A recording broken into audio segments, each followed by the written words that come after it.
Terima kasih klik video ini dan jangan lupa subscribe.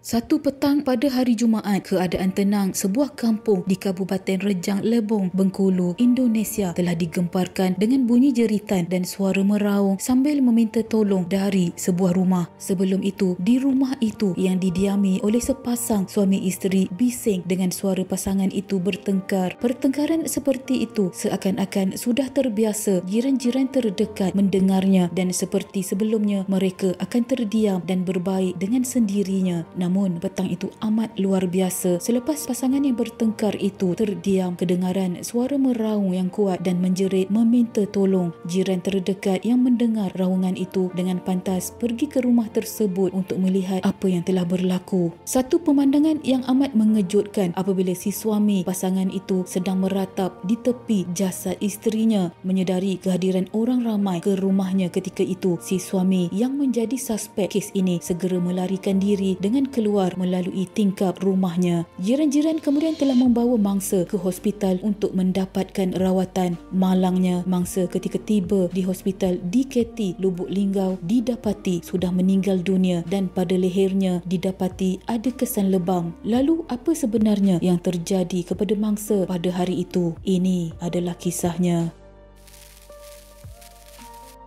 Kejadian telah dilaporkan kepada pihak polis oleh orang awam bagi memaklumkan kejadian. Anggota polis Padang Ulak Tanding yang menerima laporan kejadian terus ke rumah mangsa untuk memeriksa lokasi kejadian dan menemu bual saksi bagi mendapatkan bukti serta menjalankan siasatan terhadap suspek yang didakwa melakukan perbuatan kejam itu. Dari lokasi kejadian jenayah, pegawai mendapatkan bukti berupa kabel elektrik yang disyaki menjadi alat untuk menjerut mangsa, kemudian tukul dan helaian pakaian mangsa. Pihak polis yang menggeledah rumah mangsa mendapati satu alat menghisap syabu telah dijumpai dan alat itu kemudian disita oleh polis. Hasil siasatan awal pihak polis mendapati suspek digelar sebagai KR berusia 33 tahun, merupakan suami kepada mangsa dan tidak bekerja ketika kejadian, manakala isterinya iaitu mangsa Emelina Efrianti berusia 31 tahun, seorang suri rumah tangga yang bekerja mengambil upah sebagai pengisar kopi. Pencarian suspek dilakukan secara besar-besaran dan ditularkan di dalam media sosial supaya suspek menyerahkan dirinya kepada pihak polis.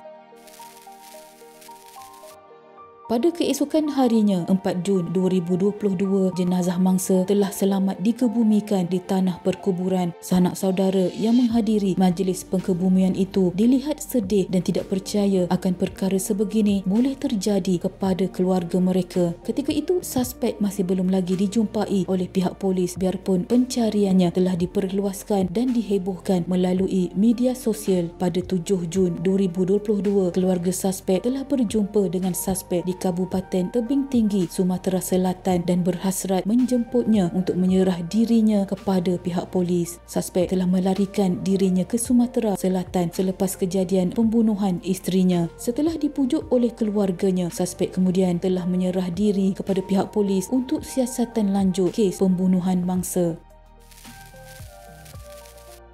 Hasil soal siasat bersama suspek, pihak polis telah mendedahkan motif pembunuhan mangsa. Mengejutkan apabila suspek memberitahu bahawa dia berang apabila isterinya enggan membelikannya motosikal dan berasa malu dengan kawan-kawan serta orang kampung kerana hanya dia seorang tidak mempunyai motosikal. Sudah 2 bulan dia meminta isterinya untuk membelikan motosikal namun tidak dilayan. Hasil siasatan pihak polis pada 2 Jun 2022, suspek dan mangsa bertengkar mulut berhubung isu ekonomi dan masalah hutang yang dihadapi oleh mereka. Kecewa dengan pertengkaran itu, mangsa kemudian menumpang bermalam di rumah ibu bapanya yang tinggal berdekatan. Pada hari Jumaat 3 Jun 2022, iaitu pada hari kejadian, sekitar jam 9 pagi, mangsa pulang ke rumahnya. Bagaimanapun, ketika mangsa dan suspek berada di rumah, mereka bertelagah lagi berhubung isu hutang. Sekali lagi, mangsa kecewa dengan pertengkaran itu. Akhirnya, mangsa pulang semula ke rumah ibu bapanya. Namun sekitar jam 4 petang, mangsa pergi ke tempat kerjanya untuk mengisar kopi bagi mencari wang buat membayar hutang mereka. Selepas mengisar kopi, mangsa menjualnya dan mendapatkan sedikit wang. Pada hari sama, kira-kira jam 5 petang, mangsa pulang ke rumah ibu bapanya setelah pulang dari menjual kopi kisar, dan sekitar jam 5.30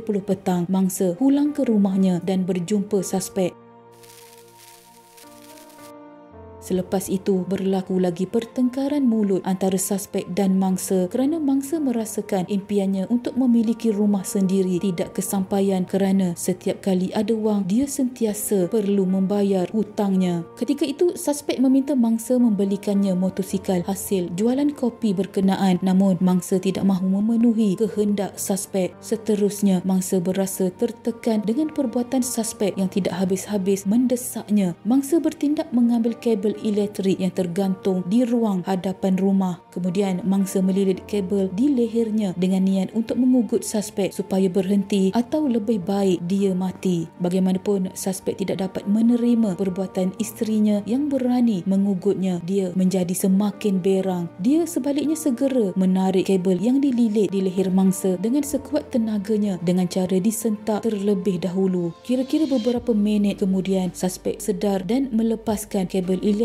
dari leher mangsa. Ketika itu dilihat mangsa tidak bergerak lagi dan telah meninggal dunia. Suspek mengangkat mayat mangsa dan membawanya ke ruang tamu. Suspek juga menjerit supaya mangsa bangun dan turut menjerit meminta tolong, dan tidak lama kemudian jiran datang ke rumah suspek apabila mendengar jeritan tersebut. Susulan pihak polis menemui alat menghisap syabu di rumahnya. Suspek mengaku alat itu bukan miliknya kerana rumahnya kerap dijadikan markas untuk bermain judi. Berdasarkan hasil ujian air kencing yang dilakukan, suspek didapati negatif dadah.